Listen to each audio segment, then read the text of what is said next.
What we want to do now is implement a proper multiplayer mechanism in our application so that after each round, our players switch and we keep track of their respective scores. Before we get into it, I will add a final property at the top of our class, which we'll need for the end of our game when one of the players taps a wrong button. It will be a variable called gameEnded, which is a Boolean value initially set to false. It will only be true when our game is finished, meaning a player has made a mistake.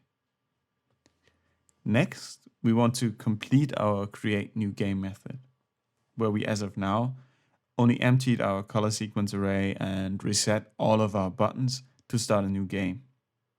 Now we of course also want to reset all of our player related properties, as well as the according labels, so that we can start a fresh game.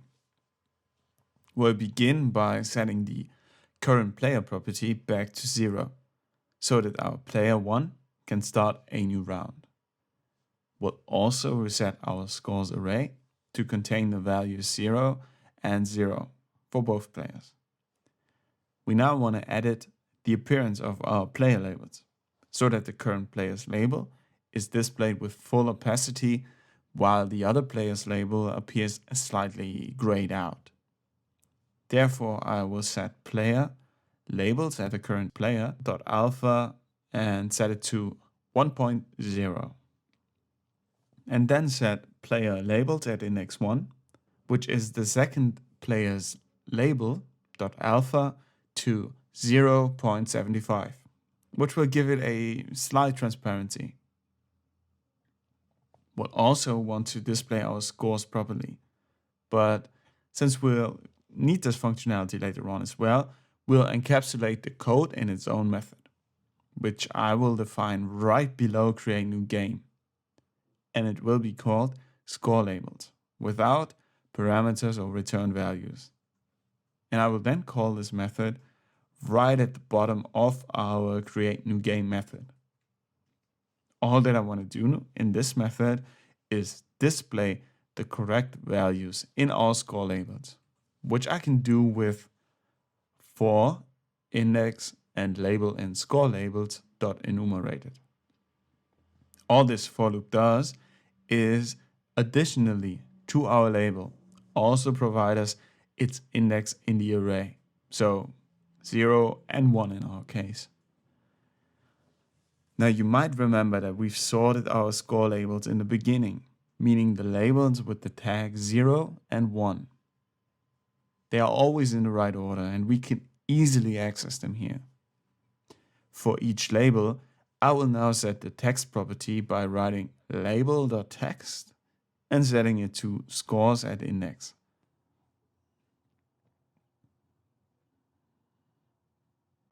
Which will give me the player 1 score for our first label and the player 2 score for our second label. We can then create another new method, which will later on allow us to switch our players. In this method, we will only need to switch around the alpha values for our labels and also change the current player property. I will call my new method switch players without parameters or return values.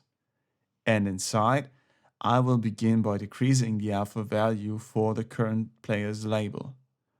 I can do that by writing player labels at the index, current player, dot alpha, and set it to 0.75.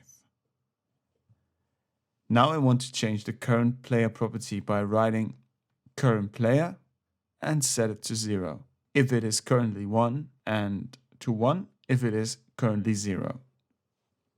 I can easily do that in Swift using a ternary operator by writing current player is equal to 0 and then after a question mark I can add two values, which are set depending on whether or not this conditional statement returns true or false. If our current player is actually 0, I will of course set the current player to 1. And I can then, after a colon, define the value for when our current player is not 0, in which case I will of course set it to 0. Now that I've changed my current player, I can increase the new player's label alpha value by again writing player labeled at the index current player dot alpha and set it to 1.0. This way, I've just switched around the label alpha values and also changed my current player property. And now that we've implemented this method, we can go back to our color button handler method, where I want to, in the second if statement, after disabling our buttons, add some more code. First of all, I want to increase the current player's score since he or she has completed a round. So I will set scores at the index current player plus equal 1. And I can then call my update score labels method to actually display the updated score. Finally, I want to switch my players, and therefore I will just call my switch players method, and that's pretty much all I need to get a solid multiplayer mechanism. Now, what's still a small problem is that whenever a player taps a wrong button, our game kind of is in an undefined state, since in this else part, we are disabling all the buttons, but therefore we are not able to advance in our game. So to fix this, I will right above the color button handler define another custom method that I will call endGame with no parameters, no return values.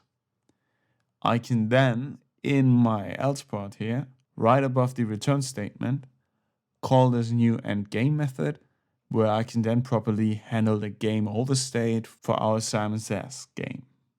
In the endGame method, I want to use our action button to display which player has won. So to do so, I will define a constant called message, and for its value, I will once more use a ternary operator by checking if the current player is equal to 0.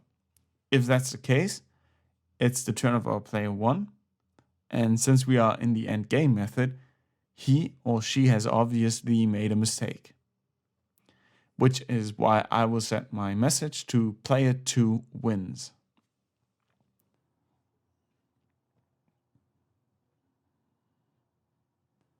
In the other case, I will of course set it to player 1 wins.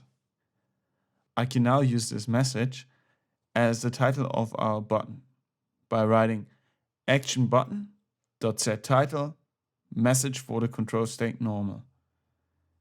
Finally, I will set my game ended property to true since our game is now ended. And we now want to create a new game using our create new game method up here. But how are we going to do this? All of our buttons are still disabled, and for the user, it might be the easiest solution to just be able to tap anywhere on the screen to start a new game. And lucky for us, we can do this fairly easy in our UIKit game. To achieve this, I will override a method, which I will do right below view.load, since this is also an overridden method, and I want to override the method touchesBegan, which always gets invoked anytime a touch is registered on our screen. I only want to use this in this particular case when our game has ended, and therefore I'll begin the method body by checking if our game ended property is true. Outside of these curly brackets, I don't want to do anything, but if the game ended property is true, I will set it back to false so that we can't execute this twice in a row. And then we are going to call my create new game method to reset all score labels, as well as buttons, and enable us to start a new game. Now that should be everything. So let's run the app once more and check if all of this works. If our players switch properly, and if we can get to a new game once a player makes a mistake. As soon as the game starts, I can first and foremost see that my player 1 label is highlighted. indicating that it's player one's turn. As soon as I start the game and then tap the button, I can see that my player one score was incremented and that our players have switched, indicated by the change in alpha value. I can then continue, and if I again tap the right sequence, player 2 also gets a point and we advance to the next round, where it's player 1's turn again. If I now make a mistake on purpose, maybe yellow, green and red, I can see our action button player 2 wins, which is correct since player 1 made a mistake. I can now tap anywhere on the screen, maybe in the top left corner, to call the create new game method and reset everything. I can then tap on the start a new game button to start over and get a brand new sequence. Perfect. Everything works and we've created a fun little multiplayer game using nothing but standard UIKit functionality.